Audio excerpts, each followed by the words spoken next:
take westbound traffic, reduce them to one lane right about across from the prison as they're coming towards the Rotary.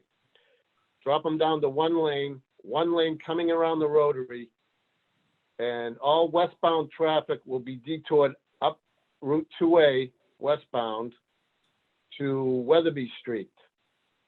They'll take a left on Weatherby. So, excuse me, it's 0.9 miles up to Weatherby, and then down Weatherby, 0.3 miles to the end, and you come back out on Route 2, take a right, and you're beyond our work area and good to go.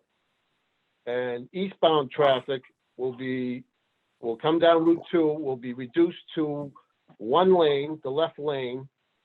They'll be crossed over the median, and they'll be sent down the westbound side of Route 2, past our work area, and then they'll be crossed over the median again before the Rotary, and then they can proceed on their way.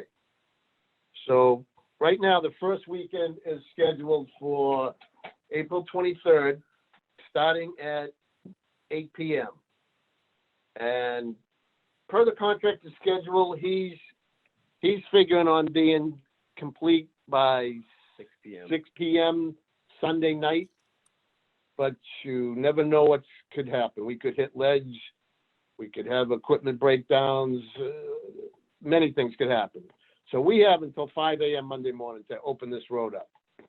So the plan is to do this traffic switch and the detour, across the eastbound, across the median, excavate for this culvert, install the culvert, restore the roadway, pave the roadway. I mean, the trench should probably be, it's 10 to 12 feet deep, and it's probably 10 to 12 feet wide. Yeah, 12 feet wide. We're going to be done with trench boxes, and the culvert is precast concrete, and the sections bolt together. So that's the plan. And then the following weekend, which is April 30th, in order for us to get onto the westbound side, to finish the rest of this culvert, we would use the same detour westbound traffic up to Weatherby and around the job. And eastbound traffic, we would have no impacts. Eastbound traffic, we would already be done on the eastbound side, 2 lanes of traffic straight through, no issues. So that's the plan. So I'll open it up to questions for you people. Anybody has any questions? We've had another meeting with state police. They are scheduling their details, trying to see who's, if they can fill them all. The town of Acton and Concord will possibly also have details out there to supplement state police. We're looking at six details. Starting next Friday, which is a week before this starts, we're gonna put some message boards out. Like we have a typical message board out in front of paparazzi in the island. We'll change that to language telling them basically what's coming up and try to seek alternate routes. The district will also light up message boards on 128, both north and south of Route 2.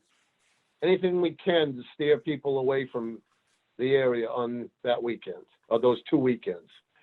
We have an advisory that I wrote today that we will put out on our website, and we will also send our advisory to both towns so they can put it out on their website.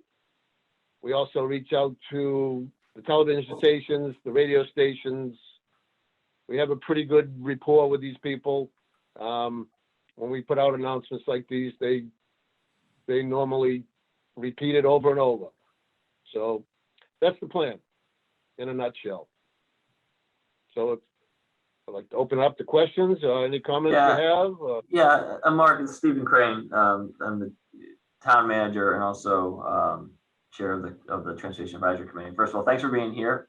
I should have noted at the beginning, we are recording the meeting. I did start that after we approved the minutes. So what happens, I'm trying to work the waiting room and open the meeting. As my colleagues know, I'm terrible at multitasking, but we are being recorded now. I saw a presentation on this project I don't think we need to give it now, but have you shared that with the town? I'd like to be able to post that to our website so people Yes. could. Do we have those? Do we have those slides? The town has, both towns have the PowerPoint. Okay. I believe So Cathcart has it. yeah, okay. So we'll figure out who has it on our end, and we will try and get that. Not try. We will get that posted to the Transportation Advisory Committee page for folks to look at. And as we get closer, we'll put. We may do a news and notices and sends with a link to that presentation, so people can get a visual of the detours you were just describing. As having seen the presentation, it's a big project. I wish you guys good luck. And as I think we mentioned, you can't have too many variable message boards or announcements. This is a really big deal for the region. And so we appreciate you being here, kind of talking us through. And I'd open it up for questions for the committee members. Phil? Thank you. I have a question and a comment. The comment first is that there's a website called Nextdoor, which is sort of this localized version of Facebook, and maybe we can put a link to the slides on that, because that seems to be a pretty good way of getting information out to people. And then the question is, and maybe this is outside of the scope of the engineers, but I was just curious about the pass-through. I'm familiar with the one that's close to Crosby's Corner. Are those monitored with a camera or any other device to actually try to figure out how well the wildlife is using them? Yes, as part of the contract is a monitoring program. We'll have game cameras mounted inside. I did the one at Crosby. I was the area engineer on the Crosby Corner Bridge, along with the Concord resurfacing job that just finished. Mm-hmm. So I know there's one at Crosby Corner. I know there's one probably 1,000 feet west of there. There's one. I know there's one up by Emerson also, I believe, just shy of the river by Emerson. Yeah. But this one does have a monitoring program with game cameras and basically sand traps to record footprints and things like that. That's very cool. So I also wish you good luck, and hopefully the project will go smoothly. Thank you. Any other questions from committee members? Okay, I would, any members so if you're from members of the public who may have a question, we don't normally do it this way, but since the engineers are here, if you want to use the raise hand feature, you'll pop up on my participants list, and we can have you shut your video off to be recognized.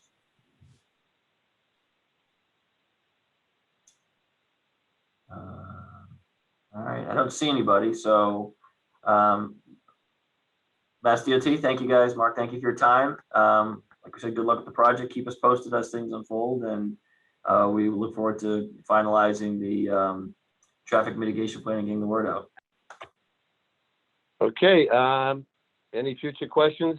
Feel free. You got my email. I cleaned up my voicemail, so I will get your messages. We're here. We're not going anywhere. We're going to finish this job, and it's going pretty good so far. Thanks a lot. All right, thanks.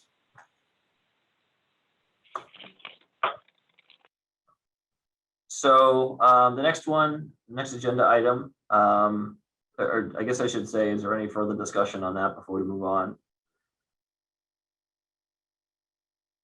Okay. It should be at the end of the month. We know it's a big deal, so spread the word that this is coming, and we'll be doing our part to try and get the word out as we just talked about. All right, so we want to talk about speed on Old Marlborough Road. This is something we've been contacted about, and I know that Marlborough Road has come up in a number of contexts, and so I wanted to just spend a few minutes, talking about any speed issues and how to, because this is coming up in a number of contexts, not the least of which is also the middle school project. That we start taking a look at Old Marlborough and seeing if there's problem solving that we can do. So I guess it's Steve Dukran. I don't know if you want to take lead on this one, or is there somebody else? I can start off, but I understand the residents are here as well, and I could sort of repeat the concerns that they have brought to our attention, and they can confirm whether that's, that's how I understand. Just so you know, we did prepare a 10-slide PowerPoint, the residents of Old Marlborough Road, and that way we concisely show in like 2 minutes our concerns. If we could just show that briefly. Any objection from the committee to this? Not typical, but I'm okay to, if it makes this more efficient. Stephen, the only thing I would say is, I don't know what's on it, obviously, and I don't think we should be showing cars and license plates and that kind of thing. If that's It doesn't show any of that. I'm a professional architect and I'm an academic. It doesn't show any of that. great. Okay. So I think it'll be very efficient, and we need to do it because we have a very concerning issue here. and all I would just say is keep it very, very brief. We'll keep it very, very brief. I'll keep it totally brief. It was prepared by 3 residents, and we'll keep it very, can you see it, guys? Don't we need a name and address as well? The name and address, the 3 people on it are the 3 addresses of the people who put it together are all on Old Marlborough Road. I'm looking for the person speaking. Can you see? I'm speaking, Ann Sussman, 534 Old Marlborough Road. Okay. Can you see this, guys? It's not in slideshow mode, but we can see it. It's not in slideshow mode. Let me put it in slideshow mode. And I'll go through it very quickly. I totally get you. Oh, here we go. Sorry. All right, I think I'll just, I see what I have to do. Sorry, present. Okay, guys? So we'll just go through really quickly. These are pictures that residents have collected in the past 1.5 years. This is a September 19th in-road signage runover, and you can see on the map where it is. It shows the crosswalk where it happened at Harrington and Old Marlborough. This is the crash that happened about 6 months ago, July 10th. A single car crash where the car was totaled right near the 35 mile per hour sign. This is a crash that happened actually this week, Monday, midday, not far from the rail trail crossing. And that's one of the reasons we're holding this with the November. Can you hear it? Yeah, we talked about not doing cars and license plates, and we're 3 Okay, well, slides in. yeah, that's the cars last and one. I license won't show any plates. more. There's no more license plates on there. Okay. Okay, hold on, let me just show it to you. The next scenes have no license plates. Sorry, Erin, if you're on the call, can you make a note that when we get this to have MMN go in and scrub that out? Yeah, I could do that. It's being recorded. Thank you. Thank you Just very note much. what the minute is. Okay, thank you very much. All right, let me see where it went. Okay, so this one, so this is what was really important. This is the Ron Halsinger has been really helpful to really kind of track, and the town has huge amounts of data on this, on the amount of speeding above 30 miles per hour. I'm sorry, Miss Sussman. Yep. It's just a white screen. It's just a white screen. Yes. Okay, resume share. Thank you very much. Sure. Stop share and now resume share. Here we go. Resume share. I love Zoom. Now, can you see it, guys? Yes. Can you see it now? Yes. Oh, no. Oh, God. Okay, now you can see it. Okay, great. Oh, my God. Now it's going back. Hold on a sec. Sorry about that. So is there a way we can just do this in narrative form? Oh, so here it is. Here it is. Here's the next part. So this is the current speeds. Fatalities almost assured on Old Marlborough Road. I don't know if you know Smart Growth America. They're really big about really protecting pedestrian safety. And they've done all these studies that were recently released that shows pedestrians are more likely to die now, 20% than they were in 2010 in the United States. And then these current fatality things, these charts are really, really graphic. They explain if you get over 30 miles per hour 45% chance of fatality, whereas 5% at 20 mile. So these are really important charts that Smart Growth America and other nonprofits are trying to get out there. In terms of Old Marlborough Road, last 3 slides here, the frequent speed limit change on OMR are unenforceable. We did take this street to another transit official in another town, Brooke McKenna, Assistant Director for Street Management in Cambridge. She told us this is unenforceable. You can't have 7 speed changes in 1.6 miles. Like you do now from Ornac to Sanborn. You cannot, because the driver's brain can't even focus on that and to get it in and adjust, nor can the police actually track that. And that's what we see. That's what basically your charts are all showing. And then this is the other issue we have, what she said. Now, again, we have to get more data on this. What she says, it's actually illegal, the current signage. She said that short 0.2 mile, 35 mile per hour zone in OMR between 504 and 604 Old Marlborough Road, which is where I live, is illegal. We have 8 residential driveways running into that 35 mile zone. And what's incredible about it now with Bruce Freeman Rail Trail really getting increased usage is that there are 2 access points to the rail trail on either side of the 35 mile per hour zone. And in addition, there, of course, is the rifle range trail on the other side of where people also access the Bruce Freeman Rail Trail. So that's basically it. That's basically what we want to say is we've created a huge liability for the public. And then one of our residents was really great. He did all the math here showing that reducing speed to 25 miles per hour would only add 39 seconds from 117 to Route 2. He figured out all the math. We can forward that to you.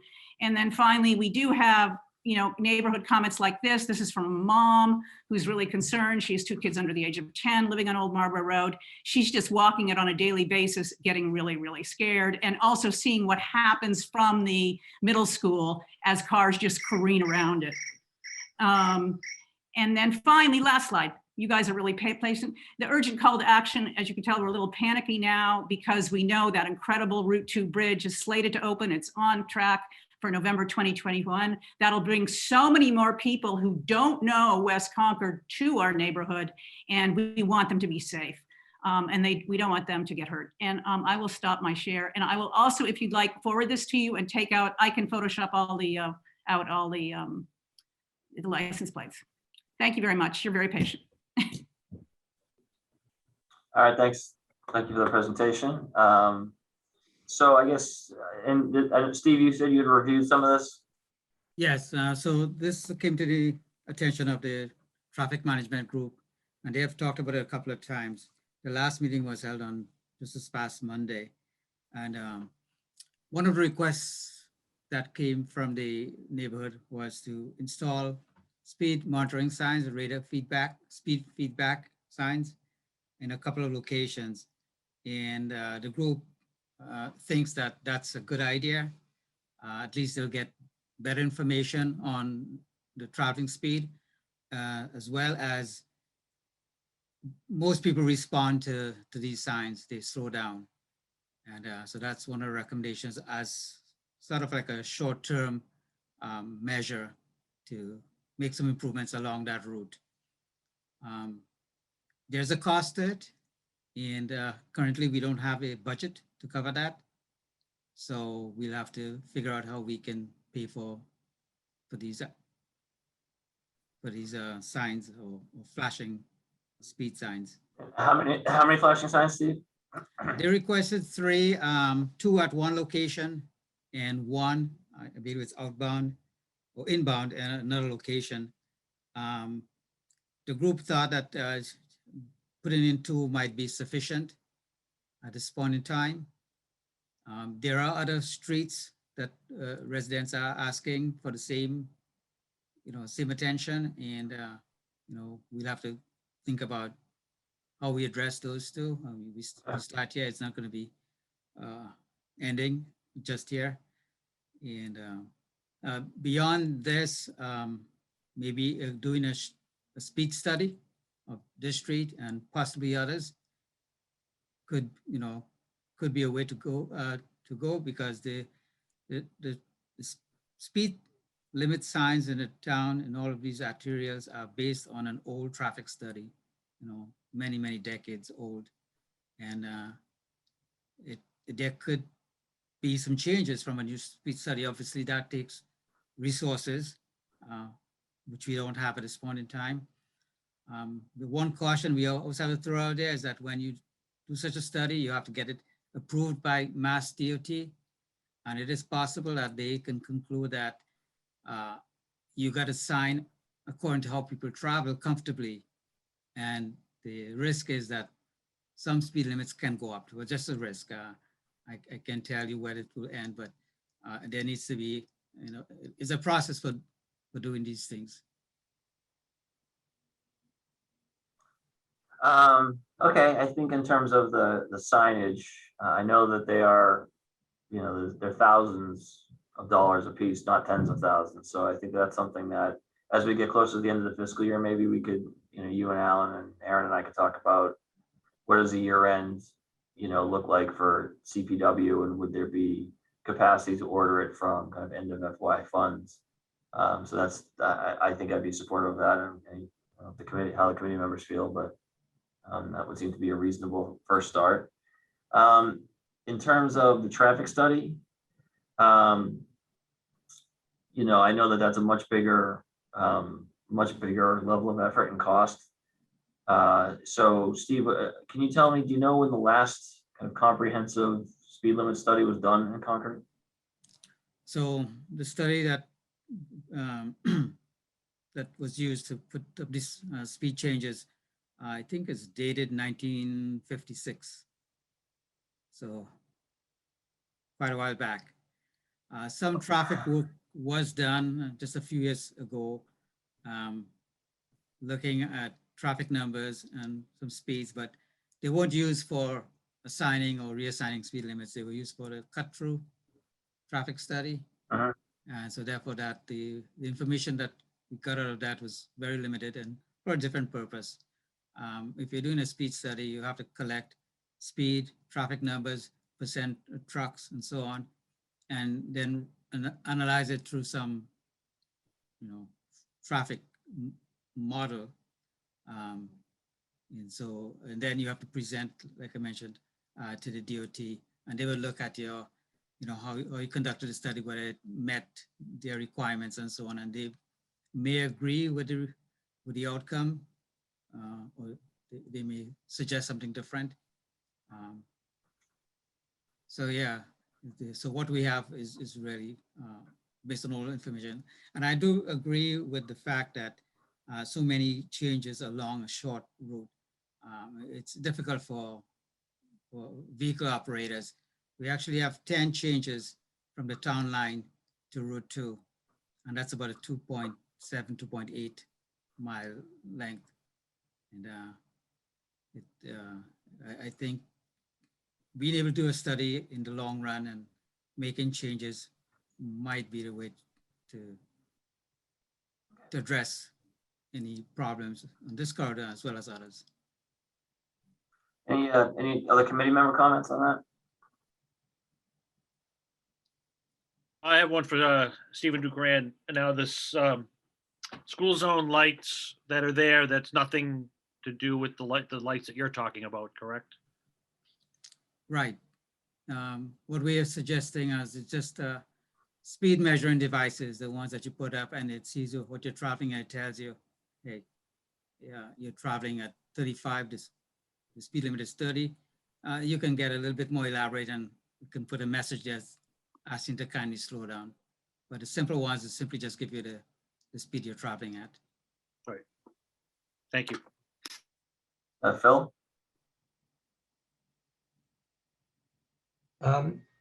I want to direct everybody's attention who's on the committee to some comments I made way back at the beginning of our meetings, which was that it's my view that the town attempted to address this by adopting a statute, which is Chapter 90, Section 17C.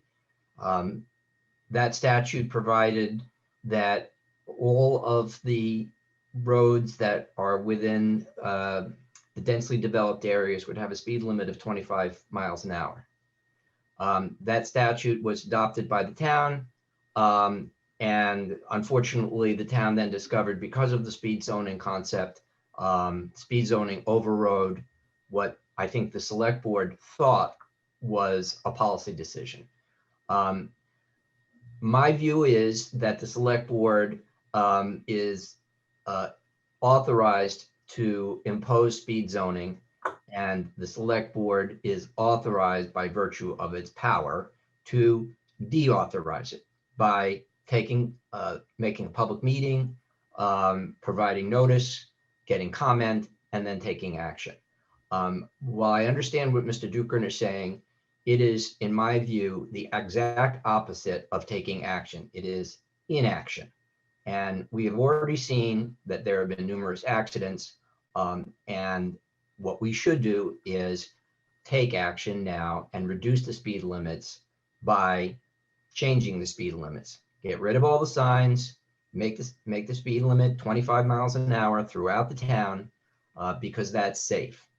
One of the points that has been raised by the neighbors is that the neighborhood has changed a lot since 1956, which is actually older than even I am, and 1977, when our town's speed zoning indicates that these speed limits were set.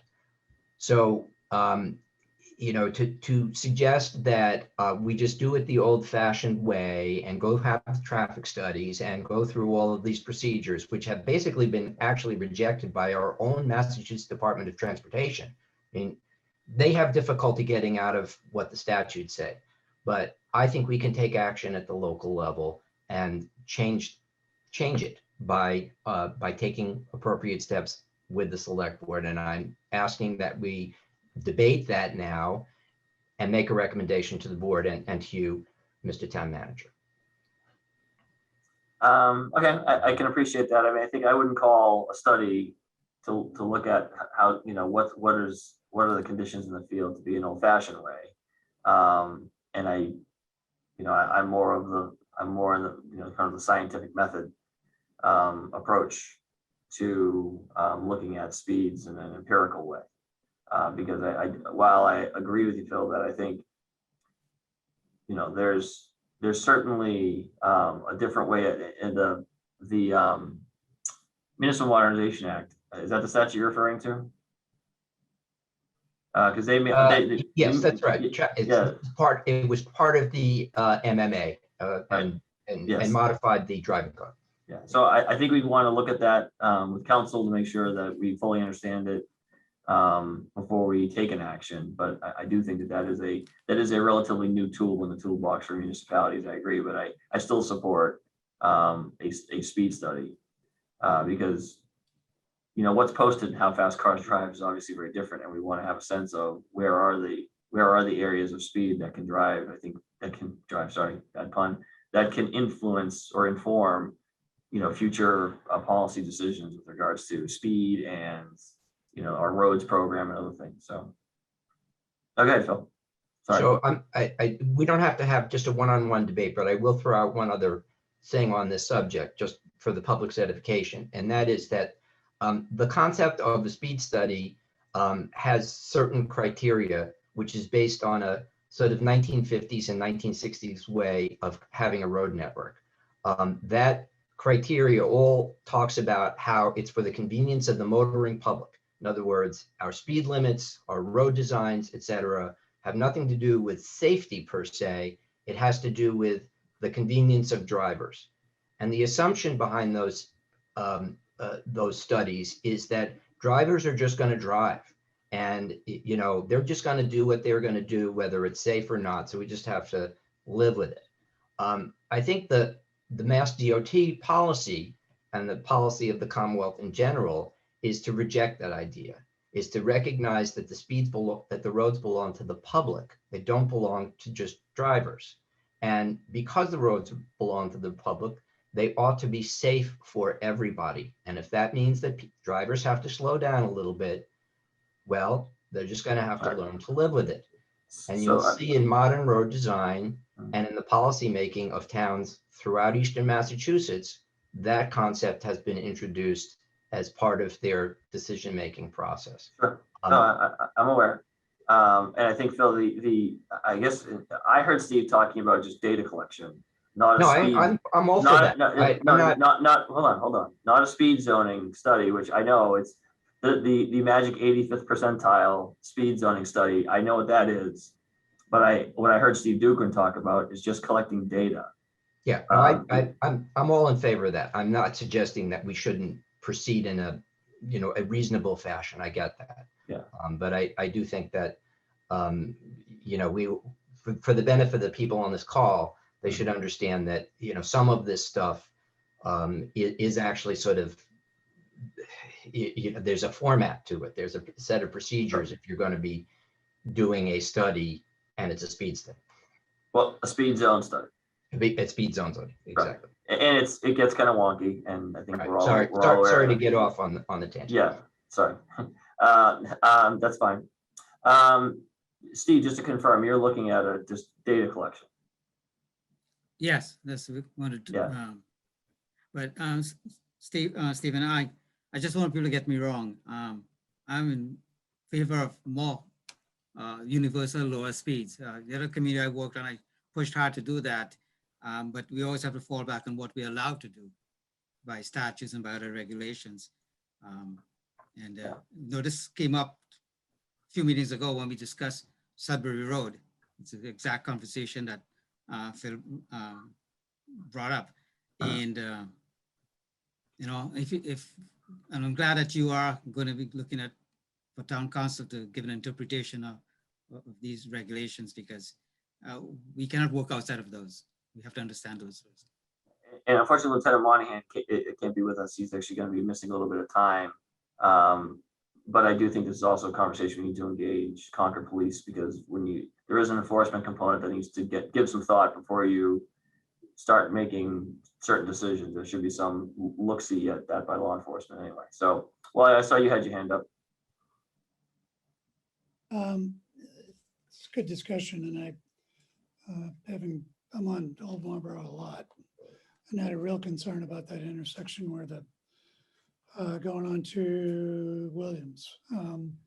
Just because if you pull in there with a pickup truck that's 15 feet long and have to stop because you didn't see somebody in that coming into that crosswalk, the tail end of your car is out in the road. And, people are coming down that hill at 40, 45 miles an hour sometimes. So I absolutely think this is important. I can't believe we haven't done a speed study since 1954 of any note. Again, older than I am.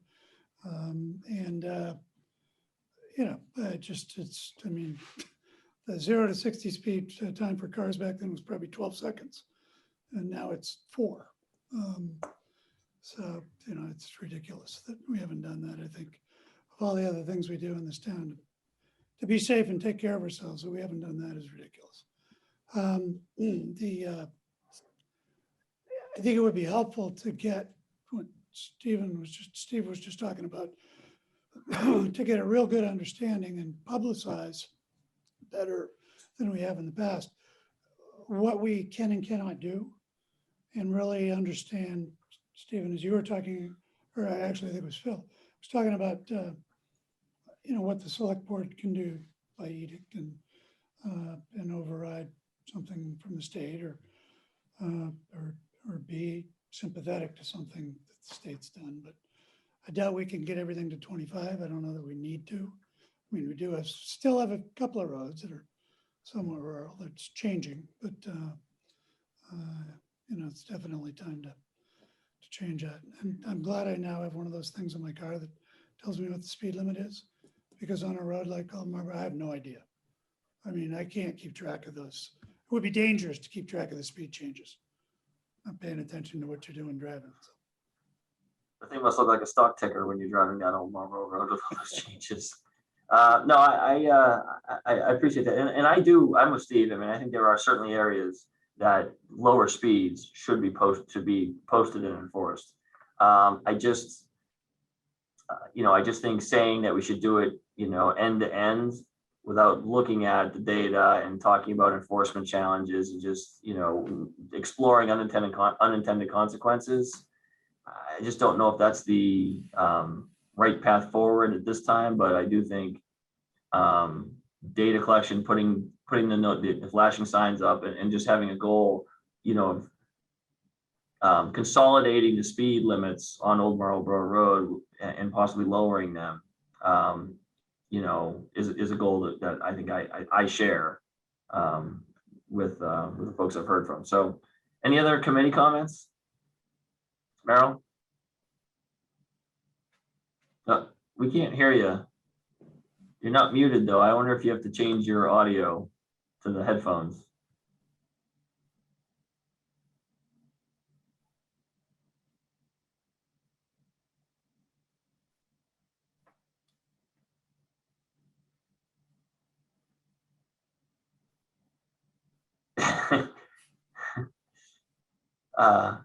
No,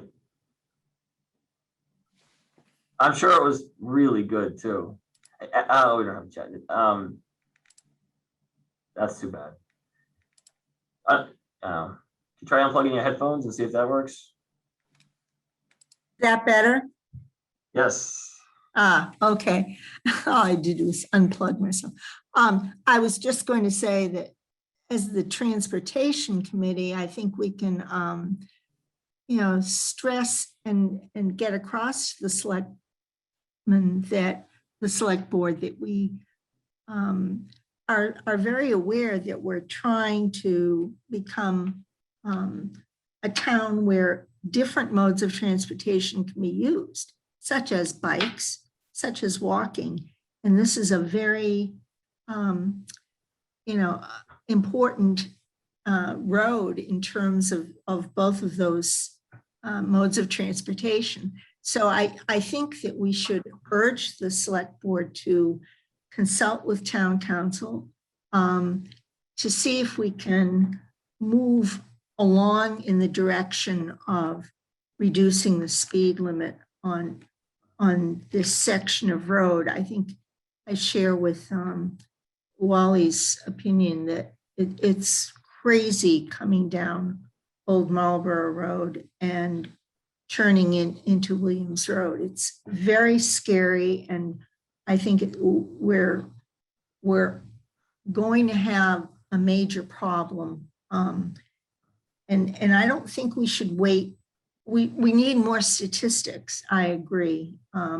And going into it empirically, it makes sense, but I also don't think we should just wait around, very long, because I think we're moving in the direction. The Bruce Freeman Rail Trail is there, and in the good weather, people are going to be using it, and there's going to be a likelihood of more accidents soon. So I think we need to push the select board to take action sooner than later. Yeah, I think it's a good message for all of us and to me, and then I'll certainly relay that. I know the select board is watching and paying attention, and I think these are all echoes of the long range master plan and Vision Concord, where Right. the multimodality emphasis is strong in that report. So I think we're all on the same page that this is something that it's not just about cars, and I think we all agree on that. So thanks for that. Phil? So one last comment is that maybe we could try to use this as like a pilot project. I mean, these are issues that are present all over town, and Steve Dukin just mentioned as well. I mean, this is very similar to the Sudbury Road situation, but maybe we can use Marlborough Road as a pilot for some new ideas and approaches and see how it works. Yeah, sure. Great. If there's no more committee comments, there are 2 members of the public with their hands up. I'll go ahead and now there's 3. I would typically we'd want to wait till public comment at the end, but since we're here, I think Fergus had his hand up first. Thank you.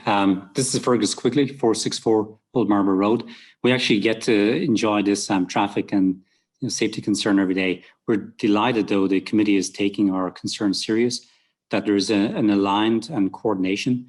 It sounds like there's alignment amongst the committee on one taking action. We're delighted.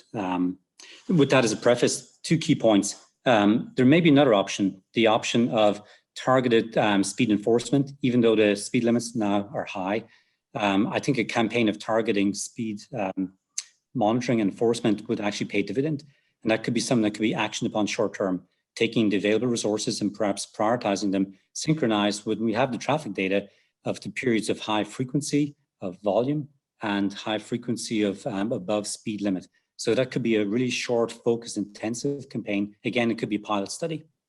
Second point I'd like to make, and it sounds like consensus is getting there, that perhaps taking action with the goal to moving quickly to a town-wide reduction or speed limit of 25 miles an hour, and just pressure testing the idea of collecting additional data.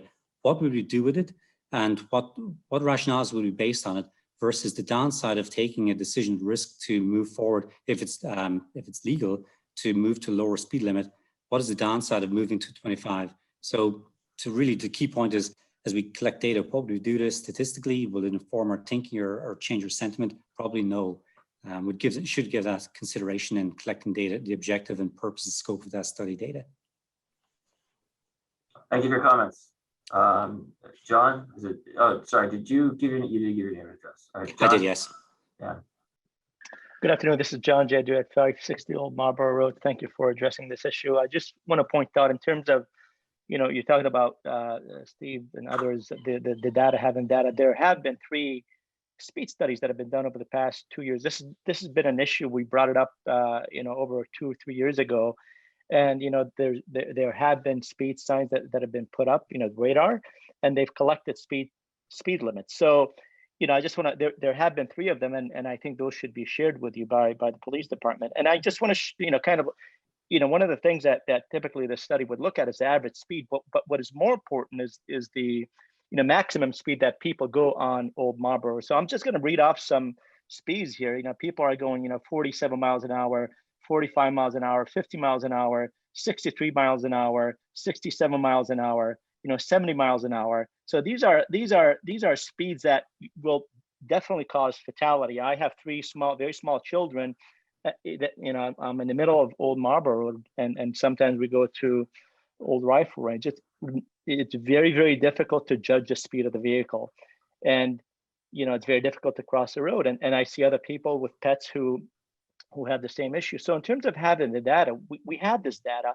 And if we do the study, I think that was mentioned, it would suggest, because we've adopted these, as Phil mentioned, we've adopted this, law, it would suggest that we would have to go to the 85th percentile. But I think that's going the wrong direction. We know we want to lower the speeds. There's a multi-mode transportation. The environment has changed. There's a lot of people. There's families on that road. There's a lot of people who bike and walk, and so I'd encourage this committee to take action immediately, whether whether it's short term with the permanent speed signs, but also changing the law so that it's safer, or changing the law that revoking the law that we've adopted that would allow us to reduce the speed limit to a speed that is safer for people, but also enforcing it like Fergus said. And if you want all this data, I can forward it to you, or you can get it directly from the police department. So we have 3 different studies: one with the radar gun, one without the with the radar present, because people typically slow down and when they see they're being recorded. But Ron also put an invisible radar gun where people can't see, and he and I also did hand speed testing. So this is an issue. If you look at the maximum speeds, this is where the problem is. You can actually physically hear people punching it when they see that straight away on Old Marlborough. They think it's a nice, I mean, I've been in that automotive engineering field, and I can hear a car when they floor it. So please take this very seriously. I don't want us to take another 2 years to come up with a decision to address the safety concern. Thanks for listening to my comments. All right, thanks, John. Richard? Yes, hi, I'm Richard Follander, 399 Old Bedford Road. I'm co-chair of the Bruce Freeman Rail Trail Advisory Committee.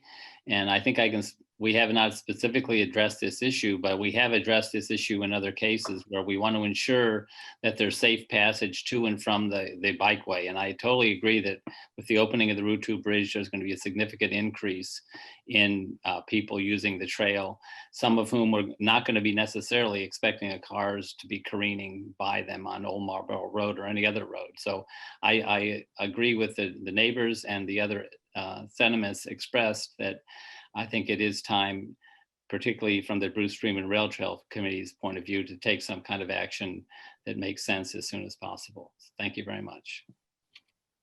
Thank you for your comments. Okay, I think I'm going to move on to we're almost at 4 o'clock, and I know some folks have a hard stop at 5, and we have a couple of other items to get to. So I think we're clear, Steve. I think you and I can maybe connect offline and see if make sure we have that data from Officer Holsinger, and we'll hopefully come back soon with a either a recommendation or action plan. All right, so Junction Park follow-up. I think last time we spoke, we were going to look at options for short-term solutions, pavement marking, signage, and some other techniques for making sure people dismount from their bicycles, skateboards, scooters, things like that. And so I think we do have a plan. I'm not sure who's presenting it. No, we don't. Do we not have a plan? Well, so I know that I know Alan and I went out and walked the site and looked at it. And so I do think, so I guess I was of the understanding that we have a something to look at here today, but we have received some feedback from residents. Steve? I have a copy of the plan, but I only was sent a copy, wasn't told that I'll be involved in the discussion as a presenter, but I can share the plan. That'd be great. Let me see.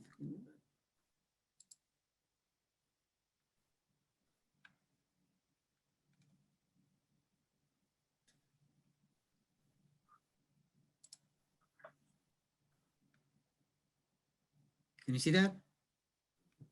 No. No? I'll try again.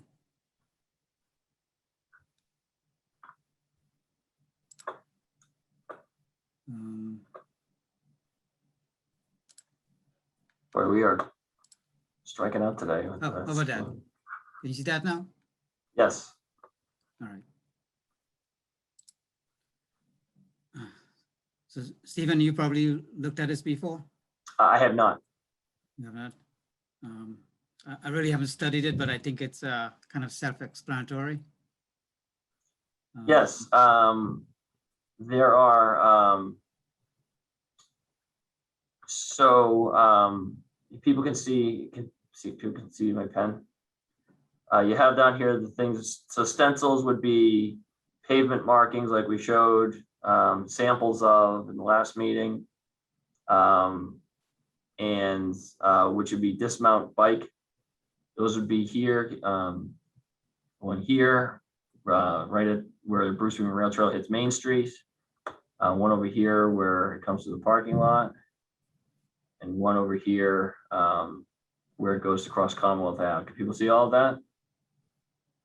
And so we avoid putting any in this area, in the actual Junction Park area where there would be, where there are pavers and other things. We wanted to make sure we didn't put down pavement markings on the pavers. And then there are stencils for the walk, your bike signs. And again, those are really along where people should be walking their bikes, really mostly crossing over the railroad tracks and through this area here, crossing over the tracks and getting through Junction Park. And then finally, we're going to upgrade the signage. Stephen, this is Jane. Mm-hmm. Stephen, can you hear me? This is Jane. I can, yes. Yeah. Just curious, who's the author of this? CPW, I think, was the author of it, but I think we've gotten feedback from I mean, Marcia, did you go take a look at it as well? I took a preliminary view of it and provide some comments, but that's all. Okay. I was just, How I ended up with this, Steve, how I ended up with it is that one of my staff members who does GIS said he was requested to prepare this, and so he gave me a copy. But I don't know who came up with the design. I couldn't say. Well, I think I will. I know Alan and I did walk the site and identify some of the areas we thought made the most sense based on our conversation from the last meeting and some of the feedback we have received from the green thumbs and other residents to avoid doing too much, avoiding putting pavement markings on pavers and things like that, but also really rectifying what we thought was inadequate signage. And so that was really the focus that we talked about. And this was a plan that I think based on our site walk and looking at where really are the points where you really can't tell that you're supposed to dismount your bike and walk it through the park.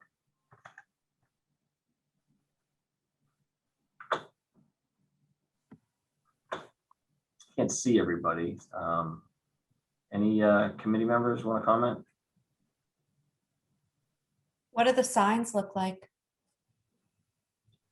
I think we are still working on those designs, but they're signs that they're going to notify people to either walk your bike or dismount your bike. And, I think Are they similar to the ones that I had sent, or are we going with a different message? I'm not sure about that. I just know that one of the things we talked about was making sure they're much more visible than the ones that are out there. Okay. Which isn't all that hard to do.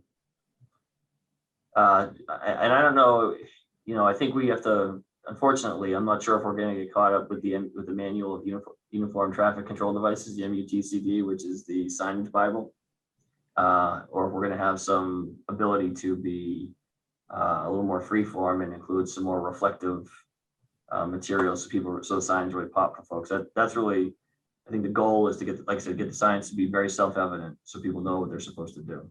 So the signs that I sent were the compliant ones because they were just used in another community that I worked in and would have the ability to have both the Bruce Freeman logo on it and the town of Concord, which I think is just kind of eye-catching. Yeah. So. All right, so I'm going to stop sharing screen. Is everybody's got a good look at that?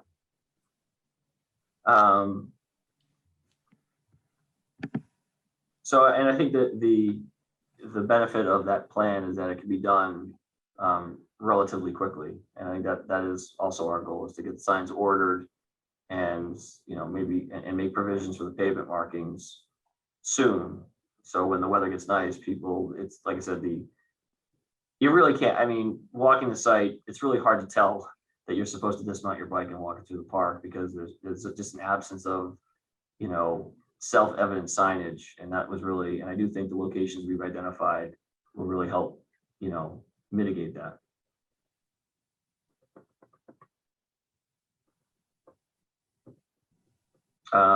Any other committee member comments before I open up to public comment? Bill? You're muted. Oh, there you go. There's a sandwich board sign that kind of meanders in front of the bollards.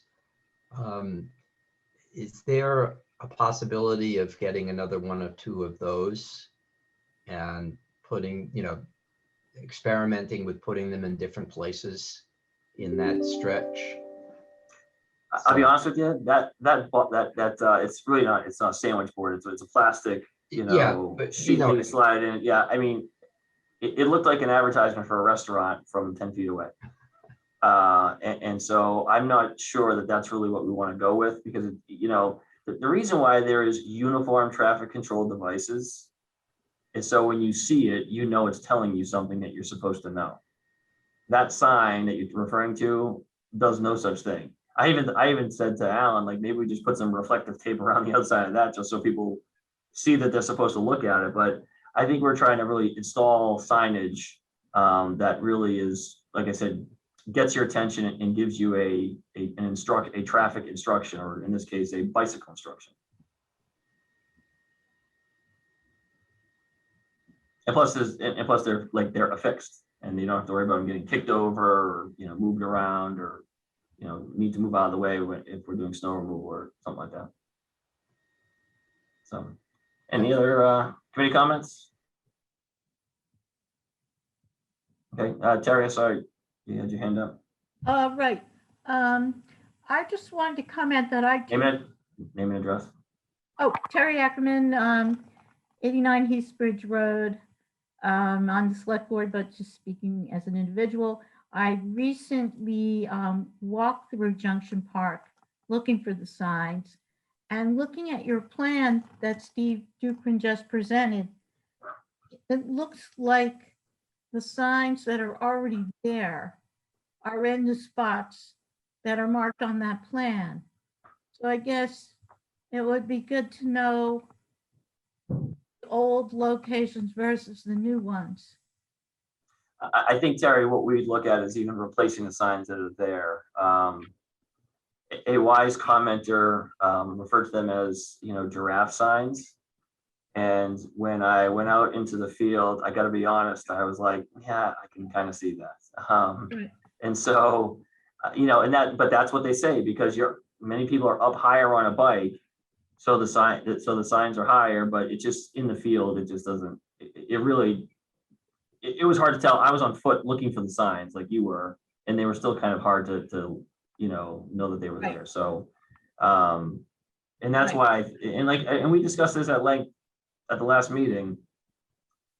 If you're not aware that you're supposed to make a change in how you're traveling, then it's hard to, be frustrated with people who aren't getting off their bike because they're just not aware that they're supposed to be getting off their bike, because there's nothing really telling them in an obvious way that they're supposed to do that. And like I said, that's our goal for certainly this phase. Right. So after the last Transportation Advisory Committee, I think it was Dory that comment about the giraffe sign. So I went and I walked the site, and I was looking for the giraffe signs and looking for the pavement signs and all of it. And because I had never looked for them before. And that's why when you just presented this plan, Steve Dukran, I said to myself, that's where all the signs are now. So I think it's good that you're going to make the signs more readable, lower, etc. But I think we might need some additional locations as well. For example, entering Junction Park, coming in one way, you've got the green and yellow dismounting. But coming in from the railroad track side, you don't have any stencils coming in that way. And there's just one kind of sign. Yeah, so we call for additional signage there along the railroad track with stencil. That was the yellow was sign and stencil. Right, but I don't see. No, I'm sorry, I had that wrong. The yellow was just a sign that says walk your bike. And because I think the sign now says, do not ride your bike or something like that, or and so it's really a sign that says walk your bike, unambiguously. And there's only one that I could see, and that's right as the path crosses over the parking lot, and then you have to take either a right or a left turn. It's kind of in a fenced-in area, and it's way up high. It should be on the fence, really. And this is the thing, we haven't talked to the T about, what their view of new or changing signage is, but we certainly will have to engage them as we roll these out. But there are additional locations that don't currently have signs. Like, for example, crossing over the tracks. Like, if you don't take the path that's laid out, which is kind of narrow and windy, that runs behind the Club Car Cafe, that one. Yeah. And you go the other way, which is wider and more comfortable crossing anyway, and goes directly into Junction Park. There's nothing there. And so that's a place where we would have an installation as well. Right, but I didn't see that on this map. Yeah. I don't know, Steve, you want to share again? It was, they're there. We can flash that plan again, sure.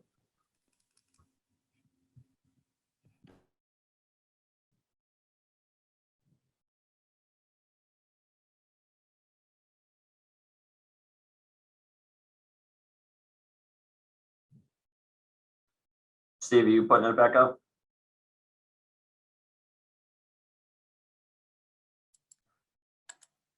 I'm having trouble finding it.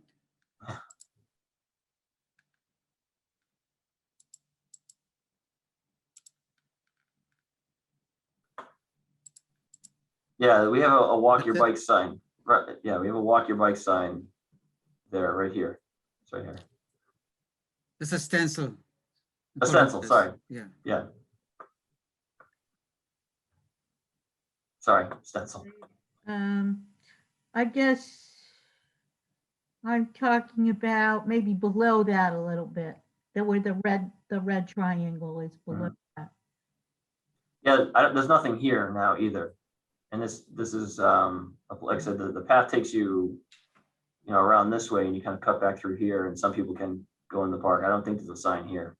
Right. Or here for that matter. Or Right. here. Right, There's exactly. certainly not a stencil here, and I think the sign, this is one of those taller signs. Right.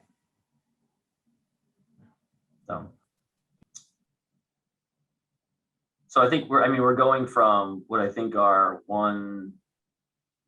maybe two signs, maybe three signs that are out there today to 1, 2, 3, 4, 5, 6, and then 1, 2, and then plus another five stencils and I think 7 signs, which is a pretty significant increase over what's there today.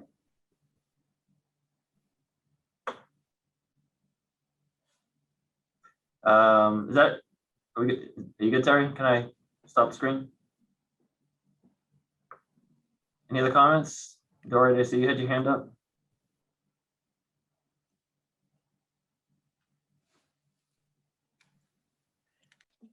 Dory Keogh, 51 Macarthur Road, and I want to make clear that I'm a member of the Green Thumbs, but I'm speaking as an individual for others, some of whom are members of the Green Thumbs, some are not. First of all, I just have a question which would help in our thinking. I'm gathering, since you just mentioned some projects that you're working on here in town with your town staff, and so that's great. This pavement, not non-pavement painting, but signs. And are there any people on the town staff who are professionals, which we are not, looking at a more comprehensive plan for perhaps for next year when the Route 2 bridge is over, or are you going to try? And what I'd like to suggest is that you do that. And since you're going to be talking with the MBTA anyway, one of the things that's come up in many discussions is that the logical place for people to go from the path that they cross, that they go along beside the railroad track, instead of bringing them into Junction Park in any way, is to have that rail trail go up through what is now the parking area between Junction Park and Woods Hill Table. All that is MBTA property. And some of us have tried to make markings on the blacktop there to see, well, if we moved cars forward a little bit, would there be room for cars and a bike trail, which is wide enough to match the one which is along the railroad track that's 8 feet finished? Would that be possible? So may I request that before we go, that I do have my proposal to make, but I really hope that you're talking with the MBTA to see what possibilities there might. And I'd be happy to talk with you about some contacts that the town has, which you may not know about from the old, the CPC project to paint the Club Car Cafe many years ago, as is pretty obvious by the peeling paint there. But that's one thing. The second thing is, I sent something to the members of the Transportation Advisory Committee clarifying that the Bruce Freeman Rail Trail has no intention and has on their drawings, which they've sent out in all of their drawings back in 2000, whatever it is, 2019, and will be again showing, this is the drawing, which you don't have to look at, but it shows very clearly here that Junction Park is not part of the rail trail. So that we need to be all clear about. The Bruce Freeman Rail Trail makes it clear, but I don't think everybody in town is clear that that is the case. So they show little squiggly ways of getting from the path beside the railroad track. But the Bruce Freeman Rail Trail does not see Junction Park as being a pathway. Now, because the best thing to do is something which can work. And signs are good, and I have hopes that they will work, but I'm not overly optimistic, but we'll find out when we try it. But I'm thinking, and many of us are thinking ahead to when, as was mentioned in the last section, when many people who do not come from Concord, who are not familiar with Concord, are coming from the north and soon will be from the south as well. And so a path that's distinctly for bikes would perhaps work. And so what we did was to look at Junction Park, which was carefully designed, and we hate to change any of it, but in the interest of safety, things may have to be adapted. And so in the park, and I'm going to just show this quickly, if you can see at all, that there's black lines, I don't know if you can see, taking away the grassy strip here, which is in front of the bioretention area, keeping the bioretention area, which is important, which was a gift to the town from Intel, and then crossing all the way, taking approximately 6 feet of grassy area from the landscaped area, and 2 to 3 max feet from the very wide pervious paver inserts here in the center. And that would make a path which is exactly the dimension that was done under the Bruce Freeman Rail Trail Agreement, and I think under the Concord Bruce Freeman Rail Trail Advisory Committee, where it says walk your bikes, which goes from the Club Car Cafe to the crossover that Stephen was just mentioning. If you look at it, it's exactly 8 feet wide. Some places it's a little bit wider, but it's not finished in the same way. When you get close to the railroad crossing, it is exactly 8 feet. So if we take 6 feet or even a little bit more on the main part of Junction Park of grassy area, leaving the 2 trees, which are important, leaving the holly shrubs, which make a nice soft look to the park on both sides, that will have, and then people will be entering it as they come in, but I realize there has to be an entrance for those who Stephen just mentioned will come from across the railroad track, right at Club Car. And then bringing them to the entrance where the bollards are on Main Street, where you enter Junction Park as you've come from the rail trail from the Old Marlborough Road side.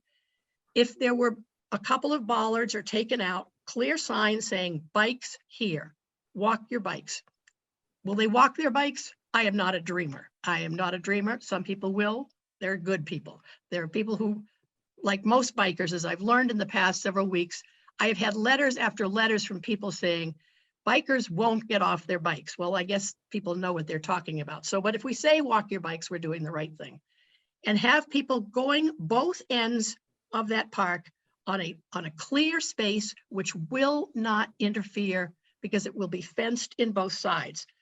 Not big, dark, hard looking fences, which is going to ruin the look, but clearly you can't get through there. It will mean cutting off the entrance from the parking area between Woods Hill Table and Junction Park. That's very rarely used. The entrance to the park on the side, entering from where the 9-11 or 7-Eleven is, that's used all the time. And that's where we put most of the seats. Kids go there, everybody goes there and gets their water or whatever, and they're sitting there.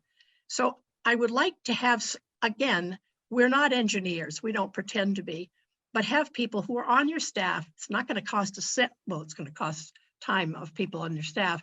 Look at this plan, see if it will work. It's the least disruptive to the appearance of Junction Park. It is completely safe. It will do the trick. It is reasonably inexpensive. It doesn't call for any major construction, and it's set to be thought of for 2022, when the rail trail will open across the bridge. And as one of the prior speakers, I think it was Richard Follander, said, people who've never been here before who have no loyalty to it.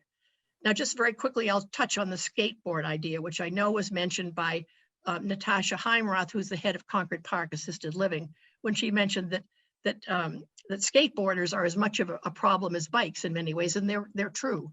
In the past week, some of us have had a chance to chat with some of these kids, and they're mostly Concord kids. They're good kids. They want to have a place to ride their bikes. But as someone pointed out to me, if there's a skateboard park, they won't want to use it anyway. So I'm not going to worry about that. But the police in years past have done a terrific job of going into the towns and doing public education. And so I would hope that our good police force, which are terrific with our kids, going into the kids of the age that would do skateboarding and really impress upon them why we're doing this. They're people who might be like your grandma or like your little brother or sister who goes to the Concord Children's Center. And so I think this is a positive way of doing something, but also a clear way of making the path straight. Now, I don't think we want to debate it here, but I would love and really am requesting on behalf of many of us to have people who are engineer qualified to look and see if this would work, and also to see if it's possible to think of the Woods Hill to Junction parking area owned by the MBTA, if that could include a path for bikes and also a parking, because we don't want to lose parking for the club car or Woods Hill Table or any of the Concord businesses, which we hope will benefit greatly from the rail trail. And that's something we all want to keep in mind as well. So I'm sorry to take so much of your time, but a lot of us have spent a lot of time in the past month. Mainly we're throwing out ideas. We hope that the town is working on their ideas as well, because yours will have the advantage of, first of all, being thought about by professionals, which gives them a leg up to start with. But thank you very much. Dory, thank you for your time. And sorry, go ahead, Julie. You're muted, Julie. I can't, Julie, Julie, you're muted. You're muted. I thought I had clicked it. I didn't. 1381 Main Street, Julie Hirschler. And I like that alternative because it is an alternative that offers some originality and a way to really solve some problems we have, because I think sharing that park has been shown to be very difficult. People coming off the open bike trail and into this cute little park that we all love, and people with wheelchairs and everything else are there. If we could come up with something rather than larger and bigger signs, which will do nothing but be a blight in the end, I think there's some reason for us to think about that. And I think we should think about it as fast as the people on Old Marlborough Road want us to think about their road, because I mean, it's sort of in a way a similar problem. And I think we have to have the same amount of urgency here as we do for Old Marlborough Road. So I think this is really deserving of study, and I'd love to see that happen. Just taking a little slice off the edge of the park, or maybe getting the MBTA to donating a little slice off their parking lot. I think either one of those could be great alternatives. Great, thank you. Any other comments? No. So thank you very much for the feedback. I did see the plan, and we'll certainly look at it. I think we'd like to give the signs and markings a chance to work and see if they make an impact before we start cutting up the park, which the dedicated volunteers have made looks like such an amazing space. And part of the thing I like about the park is that it connects in so many different directions with its surroundings. I know. And so the idea of canaling it for the sake of bikes just seemed kind of anathema to what was it's the serenity of the space. But we'll definitely look at it. The only thing I want to say, and Dory, just because you presented it, is we do have a lot of experts on staff, and they're busy. Well, no, they are busy, but every one of them cares about getting this right. And I just want to make sure that message doesn't get lost. No, I'm aware. Thanks. If we don't agree with the approach, or we find that the approach is more complicated or costly than it seems on its face, I just don't want that to be considered a reflection of a lack of interest or concern. We are all concerned. And in terms of the urgency of this is our second meeting on this. And we've spent staff time trying to make sure that we get this right. So I hear you. I think, like you said, for 2022, I think we will look and see, try and get the signs and pavement markings done as soon as possible and see what that does. Because I guess the way I view it is, because it really has been unmarked, so to speak, we really don't know what the impact will be of the markings and the signage. And I think, as you noted, you can't legislate human behavior, as they say. And do we think that signs and pavement markings are prevent virtually every single cyclist and skateboarder from not walking from staying on their bike or skateboard? I don't think if I was a betting man, I'd bet that we weren't going to get 100% compliance either. But if we get a lot more compliance, maybe that mitigates the need to do something more expensive or something that will really alter the appearance of Junction Park. But we'll keep. I mean, I know if it's not. I know if the signs and pavement markings aren't working, I know you're going to let us know, and so we'll keep looking at it. Well, we have two time frames. Wait, so gotcha. Cassette, did you have your hand up? I did. Yes, thank you. And Stephen, thank you for answering my letter and not painting the pavers. I was a little nervous about that. I think trying signs once again and good signage would be great. In one of the meetings that we had before, there was somebody who had, I think in Cambridge or something, had seen these signs recommended. And if we have them at all of the entrances, that it's a policeman. And we could only have it as wide as what the, I think, because you've got to be careful about the size of the sign. And you have this cutout policeman, wrought iron policeman or whatever, going all the way up on that granite marker that's going in. And in the middle of the policeman, and because I think we're using a whole lot of words, and when you're on a bike, you're probably not going to do a lot of reading because you're trying to not bump into things and stay on your bike. At least I know I am more concerned with staying on my bike and not falling off.